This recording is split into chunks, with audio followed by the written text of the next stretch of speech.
Hi, my fellow crafters. Welcome to Abuelas Crafts. My name is Lou, and for those that are new here and on this channel, we focus on inexpensive and repurposing DIYs. I hope you enjoy my crafts today, and with that being said, let's get on to crafting. Hi everyone, thank you for joining me today. So here we are on another craft and can't wait to show you how it turns out. So let's go crafting. So I have these three little boxes with the words thankful, blessed, and grateful, and some flowers, some twine, some sticker flowers. These are all from the Dollar Tree, including the craft sticks. The tools on the side here are your miter shears that were bought at Amazon, the putty knife on there that was bought at the Dollar Tree, the wire cutters, they were also bought at they were bought at Walmart along with the paints, and the block that was bought at the Dollar Tree.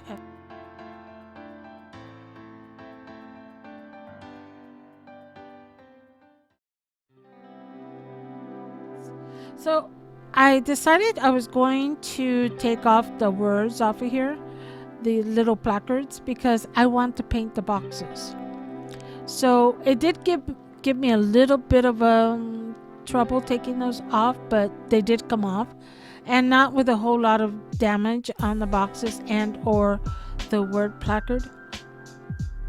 I did sand them down a little bit only because I don't want them standing off too much, or not lay flat rather on the little box.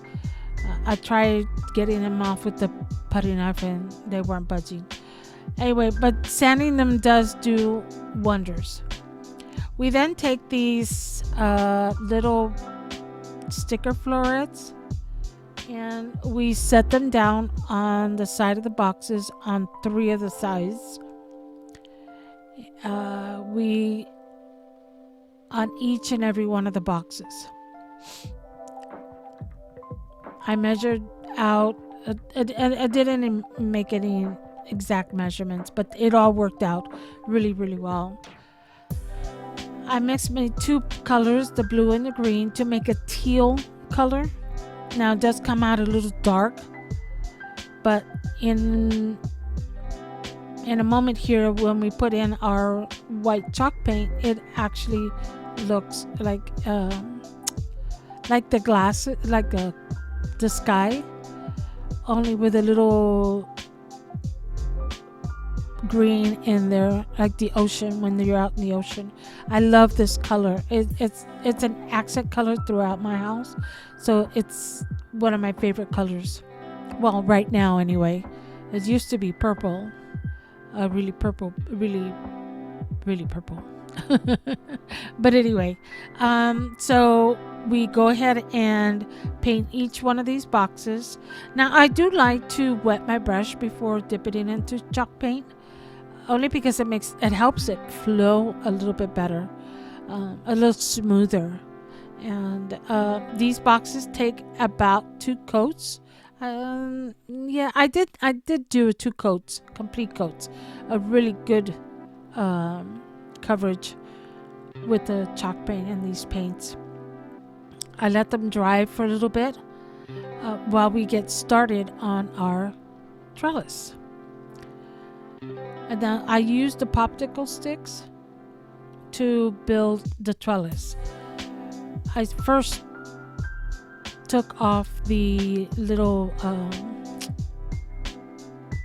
rounded edges. I didn't want the rounded edges to pop out of the back of when we put the flowers on there. I didn't want them popping out, and I used a square to kind of give me a straight edge on the trellis, and measuring on the box itself where exactly I want the trellis to be at. Now once I get one trellis done, I went ahead and used it as a template for the other 2. It's really simple. You make a box and then you crisscross your popsicle sticks across the box to make a like an X in a box type thing. And it's really not difficult to do at all. This is how I figured to do a trellis, and it actually worked out really well because the flowers hang off of it. So I go ahead and do that. Then I give it a light paint with the Waverly chalk, the white chalk paint. I don't give it a really thick coat on there because I want it to look more like it's been sitting for a while and the paint's rubbing off, especially with the flowers hanging on there. So that's what I'm doing. I don't any color would look well. I mean, oh my gosh, I can see it how it would look with the antique wax, and it actually looks like wood. Or like I've seen the trellises that look like they are made out of really thin redwood material or redwood wood. It looks really pretty. So I then attach each trellis to the boxes individually. Once the boxes are done and dried, I attach these on there, and then attach the boxes to each other. Now, you don't have hindsight's 2020. Well, and this is very prominent, considering when I put the boxes together, I didn't realize at the time that the little florets were not going. They do adhere very well to each other, but it would make the boxes not sit right.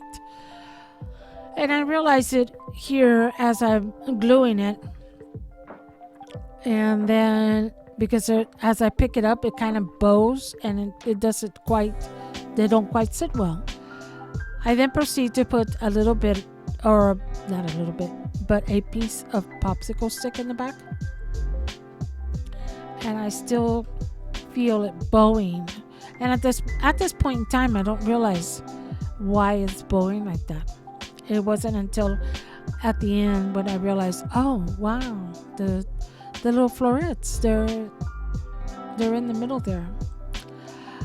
I use amaranthus, the dripping blossoms, and the larkspur to dress the trellises up, and then some of the greenery to intertwine in between there. Since I'm using the glue, they hold up really well, and it's very simple. What I used on top, I used in the next one, and I used at the bottom, only the alternating the colors of the flowers themselves. And it came out so cute. I did, however, go back and fix the blessed on there, and then fixed the boxes themselves with the florets. And once I did that, I mean, the boxes, they sat one right up on top of the other, and it looked beautiful. I absolutely love this piece. Is sitting in my living room. Now, because they sit one right up on top of the other, you don't need to hang them. They can actually sit on your counter or on your dresser or on your console in the living room. They actually look very pretty. Here, as I'm turning it around, it just won't sit right. So that's why I went back and they fixed it. And I also put a little bit more flowers in it, after I got it all together. It looks really pretty. It's actually sitting in my living room on the console with the TV console. And I hope you like this. Please leave me a comment. Check the like box. And subscribe to my channel. It would mean the world to me. I'm very appreciative. Thank you.